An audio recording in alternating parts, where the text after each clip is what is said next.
们当然觉得不能错过的还是我们台湾的疫情啊。到此刻为止，你对于如果你是在这个台湾的话，我不知道这个台湾的民众呢，你对于目前我们的政府防疫方式满意吗？当然，如果时间倒退到1年前，在去年的6月的话，我相信大家是竖起大拇指的啊。但那个时候呢，我们大家自我感觉良好，完全不知道我们台湾竟然没有疫苗，当时都以为政府已经准备妥当了。那么，如果你是这个海外的华人朋友的话，我想你也会多多少少有点吃惊，因为过去我们台湾都以这个防疫模范生来自居嘛，怎么搞的？短短的1、2个月的时间，一下子从这个模范生呢变成了留级生，别人呢都已经毕业典礼了啊，都已经要解封了，我们还在从小一开始念起。所以今天我们再来讨论一下。现在最重要的，我看到一个民调，每天几乎都有新的民调。台湾苹果日报进行了一个民调，发现哈，对于蔡英文跟苏贞昌的防疫政策，台湾有超过60%的民众非常不满。这个数字确实是很高。我想民进党内部呢，应该也是炸了锅，特别是明年有选举，这个选举要怎么选呢？此刻呢，我看到一个梗图，说是全世界都在防疫，但我们台湾很独特，台湾是防疫苗。防火、防盗、防疫苗，这让大家整个感到不可思议。因为过去呢，台湾政府一直说呢，疫苗买不到，在国际间呢，我们台湾的国际处境很艰困，再加上呢有中国大陆的打压，所以我们的疫苗呢老是处处碰壁。但现在好像发现不是如此，因为包括了民间企业，包括了一些宗教团体，包括了一些县市政府等等，大家呢都在努力奔走，结果发现疫苗并不是买不到，疫苗几乎都已经到了门口后，但是我们的台湾政府却买不到，这个很奇怪。那么我要特别请教一下谢大使，对照在不久前大概1、2个月，陈时中记者会的时候一直被问到，因为民间团体大家自行购买疫苗的呼声很高。当时陈时中信心满满的告诉大家不需要，因为我们台湾疫苗已经买够了，言犹在耳。但现在呢，我觉得这一连串，当然我们的防疫指挥中心说很多的疫情是滚动式的，我们的防疫措施也是滚动式的，所以很多过去讲的事情，现在可能因为某些政治原因又破功了，所以整个买疫苗的过程呢，极度的神秘，极度的不透明。今天的事实非常的残酷，证实他过去的1年超前部署呢，并没有达标。您怎么看待这件事情？最大的影响跟后遗症是什么？我觉得没有到今天还没有足够的疫苗给台湾的老百姓就已经严重失职了。为什么？因为虽然防疫这个好，疫苗现在是国际稀缺物资，可是很多国家还是拿得到对不对？我们不要讲别的，就想日本、韩国，日本都打了这个1000多万人了，对，那韩国也有往1000万人这个数目在跑。那再看其他的话，前一阵子柬埔寨也打了200万人而且它人数还在不断增加。那就全球打疫苗的量来讲，台湾是全世界倒数第5名左右。所以这个我们非洲国家有54个的话，因为其他的倒数最5名的那个都是非洲国家，我们从来没有这样子跟非洲国家站在同一个等级的。那就是说，你今天再难，可是为什么我们就要问一个问题：为什么别人都拿得到，为什么我们拿不到？所以这个问题，我想应该要蔡政府出来说明，为什么拿不到？因为现在平均全世界100个人里面，我那个还是1个礼拜的资料，以前的资料，23.5个人已经都打了疫苗了，100个人里全世界那么其他国家就不要说了，那我们台湾到现在就是88万剂疫苗。那么就是说，我们还没有打完，我们打完的话，也不到100个人能够打到2个人有疫苗。但现在拨云见雾好像已经不是买不买得到的问题，买得到是一定买得到，只是什么时候进来。因为我们台湾的自产疫苗大概要到7月底，要到8月嘛你想想看，这个8月如果释出的话包括分配预约验货等等之类的这个真正开打真的不知道到什么时候。但是我们台湾现在疫情在烧，撑不到那个时候，所以疫苗其实透过民间团体的牵线呢，它几乎就已经在家门口了。对，很多人用家门口来形容，只是台湾政府要不要让它进来。但是呢，在疫情严重的此刻，无论如何，身为一个这个执政党阻挡疫苗，这是一件非常不合理的事情。所以我们看到不止民间团体、宗教团体，包括特别是蓝营执政的县市团体县市政府都已经要自购。比方说，我们看到在这个东台湾的花莲，当然花莲跟台东呢，此刻还算是这个确诊数比较少的，但是也已经开始慢慢燃烧了对。那么花莲县府呢，现在决定要委托一家医药公司，总共采买65万剂。那么65万剂里面呢，想得很周到，4种疫苗都要有，国际间4大疫苗都要有。花莲县大概总人口是32万剂确保每个人可以打2剂，而且花莲县府说呢，这笔钱县府出，那么花莲县民呢是免费所以你看到谁在超前部署呢？这个地方县市政府确实在这个超前部署，这个呢确实给这个蔡英文政府很大的压力。还有一个压力呢是来自于这个国际间的一些希望帮忙的呼声，这个部分就很奇怪照理说，我们现在处在疫苗的弱势，国际间的这个捐赠也好，帮助也好，我们应该是欢迎的。但之前当然中国大陆讲说希望能够捐赠疫苗，被陆委会冷言冷语打回去嘛。那么日本又说，日本就不是捐赠了日本当然是让给你，就是还是你得要付钱了。日本说为了感谢311等等要让给你，但是第一时间呢，我们看到陈时中是冷言冷语的回应，说日本疫苗要来的话，那得要快呀。这个让大家有点懵了觉得这个日本好像是你的属下还是小弟一样，你疫苗快点来啊后来当然这个在这个蔡英文的讲话之后呢，他的态度才变得很积极，感谢希望能够快等等。那日本为什么要给台湾疫苗呢？其实也很现实。我看到日本的这个产经头条，他用头条来报道这件事情主要是日本买了很多很多，日本的人口总共才1.2万剂他们为了冬奥真的超前部署，买到现在买了多少？买了大概有3.6万剂好，既然有这么多的疫苗，有辉瑞、有 AZ、有 Moderna， 就可以开始挑筋减肥了。对。好，那日本自己算一算呢，发现这个辉瑞的保护力大概9成5嘛，那 Moderna 大概是9成4嘛，那 AZ 呢大概只有70%。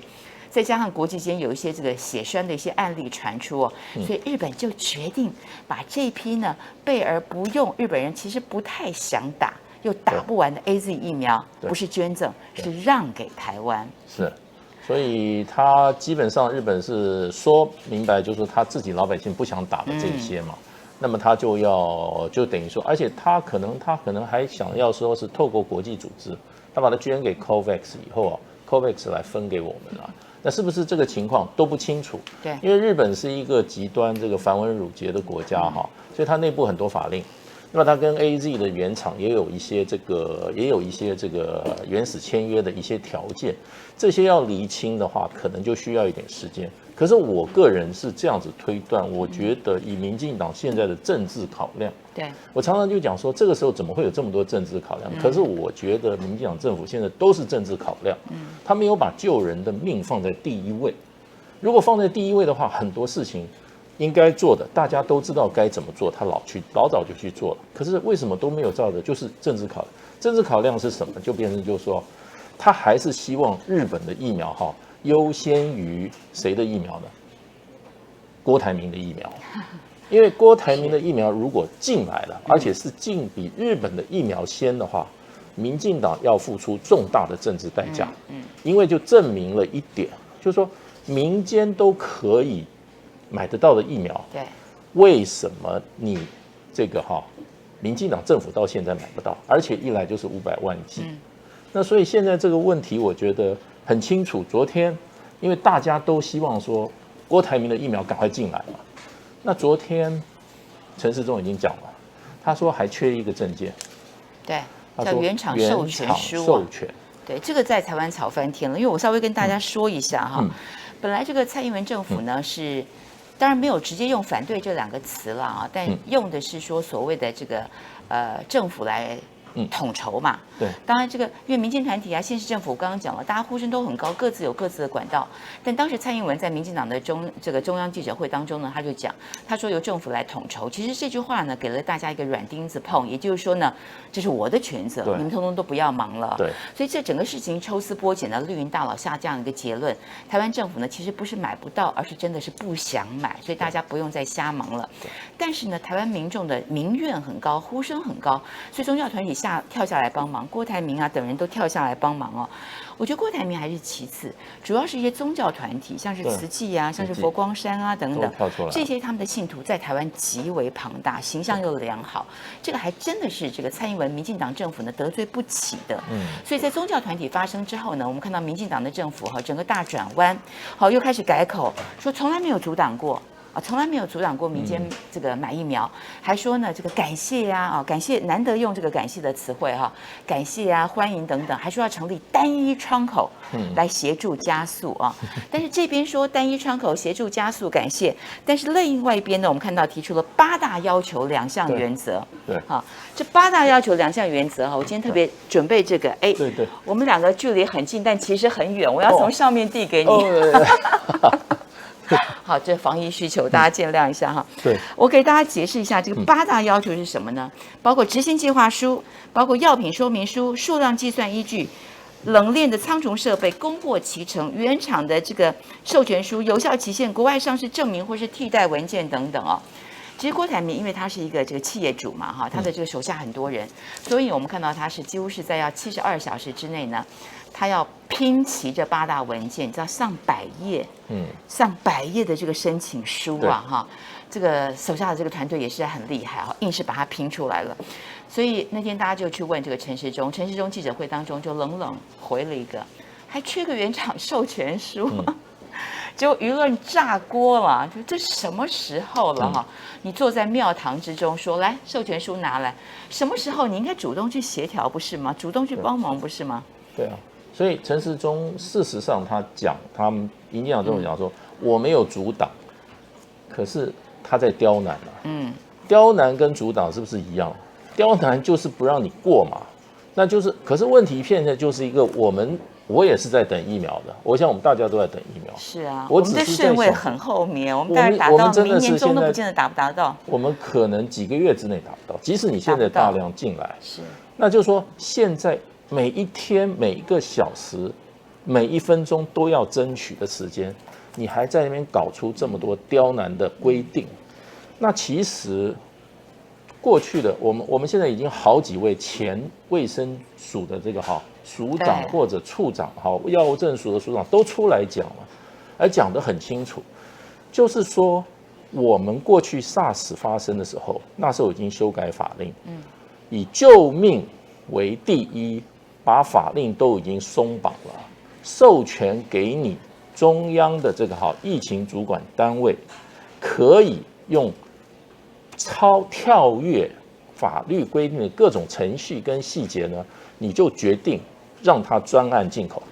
其实就这么简单。所以这个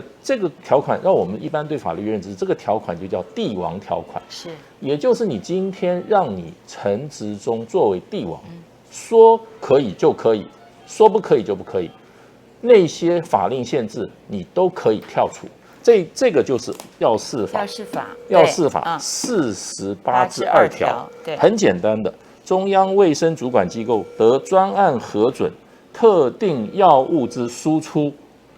制造或输入。我们现在讲的就是输入嘛，特定药物它可以专案核准，在什么时候可以这样做呢？这一条的第2项，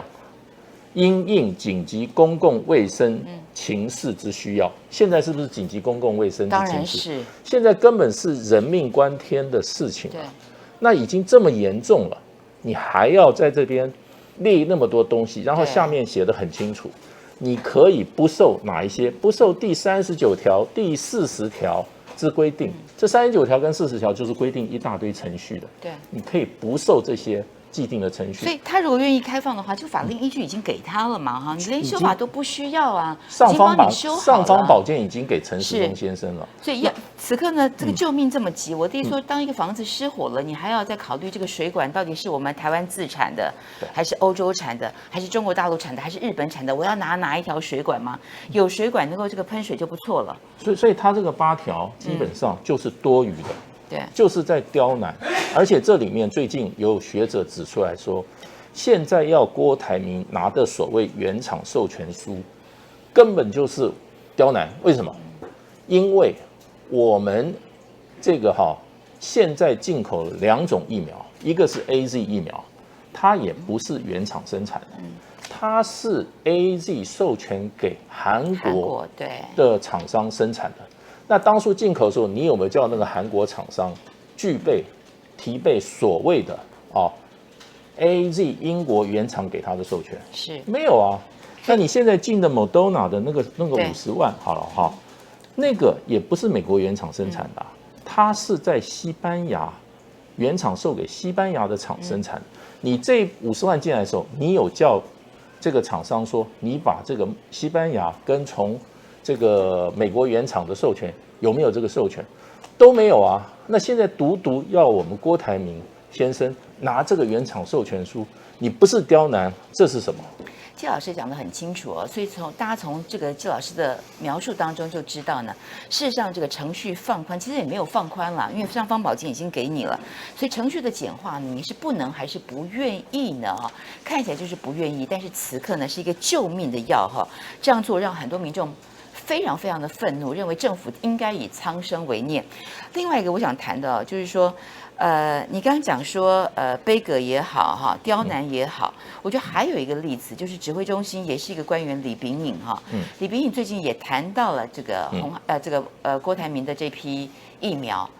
他在接受访问的时候，他讲了一句话，这句话在台湾闹出很大很大的风波。他说呢，听说这批疫苗是即将过期的啊。立刻呢，舆论炸了锅。因为说实在，如果是随便一个像我们当然也不能讲了哈，我们是新闻工作者，随便一个老百姓，随便一个网友在网上大概随便讲一下，听说怎样，听说怎样，也就算了。你是个中央的官员你是个官员，人家好心要捐赠疫苗。你说听说是过期的，这句话你是在暗示什么呢？这不是刁难是什么？当然，这位官员呢之后道歉了，但从季老师讲的，包括我刚刚讲这个官员讲的话呢，就会看得出来，他一方面说感谢，一方面说单一窗口加快速度，但是二方面他用了各式各样带风向的方式去杯葛你，去刁难你。在他说听说会过期，在他道歉之前，我们看到这个网军1450绿营的网军所有的梗图全部都已经出来了，都在讲这件事情所以我想，季老师，你跟我一样我们因为站在舆论的最前端，我们真的能够感受到台湾是民怨冲天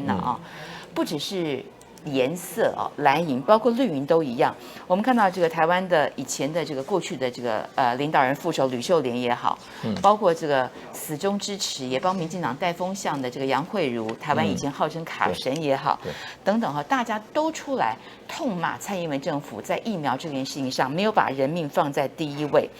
那么我要问一下这个季老师了，所以呢，我们现在真的要这样子苦苦等到8月，只能够靠我们刚刚的洗手舞吗？只能够用洗手，只能够用戴口罩？台湾有这么惨吗？我们非得要这样吗？目前的状况就是很惨嘛，其实就是民进党为了他自己的这个利益也就是民进党这一批权贵他们这一些掌握权力的自己的利益，他来阻挡我们台湾人民立刻获得疫苗这个需求。为什么？因为台湾人民获不获得的疫苗，跟他目前的政治利益，他这个民进党这个权贵的这一群权贵的利益是相抵触的。他在保护自己的利益，什么利益呢？其实我们有一位馆长，就是练这个 Muscle Man 对，他讲了一句话，其实把它点出来。他说，如果说今天民间买得到疫苗，而民进党买不到疫苗的话，那就是证明了，那就是民进党崩盘的那一天。也就是说，全世界现在都在问说，为什么台湾没有疫苗？那很多的解释，很多人就说，因为你在等国产疫苗，对，因为你有很多很多的问题，对。那他的解释是说前一阵子因为台湾的疫情不严重，然后我们自己台湾老百姓也不想打疫苗，这构成原因吗？你不管怎么样，你迟早要替台湾老百姓，全世界的国家在过去1年或者半年当中，都在尽全力为自己的国民买保命的疫苗。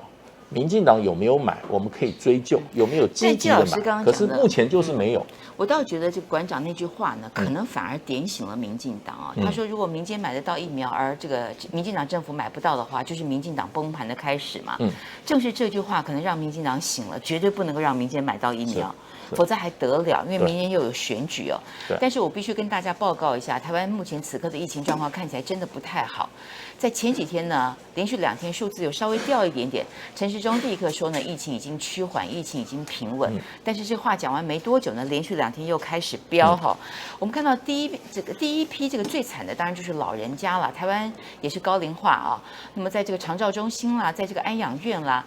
在我截至今天直播昨天的数字呢，大概至少已经有30位高龄的长辈死亡。对，你想想看，如果大家早点有疫苗呢？另外，我们的这个3级警戒呢，专家认为只做半套，因为它只停了课，但没有停班。学生在家里面远距教学，但是学生确诊的人数还在增加，为什么呢？因为被家人传染。那家人病毒哪来的？就是因为上班所以传播过来的哦。所以另外一个还有就是说，陈时中呢，现在比较急了，也比较积极了哦。每天的这个记者会当中呢，他跟大家讲确诊、讲死亡人数之外呢，很多人觉得很无聊。你应该赶快讲的是疫苗的到货数量。昨天被记者逼急了，他告诉大家，大概6月底左右会有200万剂的疫苗来。那么记者立刻追问一个问题，请问是什么厂牌？就陈时中的回答让大家听傻了，他说不知道。可能吗？这个谢老师，我想问你哈，今天我们要去买手机哈，我一口气买了10只手机，好，我要付了钱下了定，然后我不知道手机的厂牌跟规格，可能吗？网友就说这到底是买福袋呢，还是买疫苗？这个就是无能加上失职，这种购买这种重料的这种疫苗哈，居然哈指挥官哈自己都搞不清楚真正的状况。那么这也就是说，他为什么过去半年时间甚至更长时间啊，跳票不只是3、5次、6、7次的跳票，也就是他根本没有掌握住状况。这个我们常常我们在公务机关办事的话，我们一定会说你没有掌握住状况，你没有这个状况应该怎么就要去把状况掌握嘛。你到了这个节骨眼还是掌握不住状况，那你今天我觉得是。应该是没有任何理由可以解释，因为什么别的国家都可以拿得到，我真的觉得这个东西哦，是不是监察院或是我们的这个政风机构应该调查他是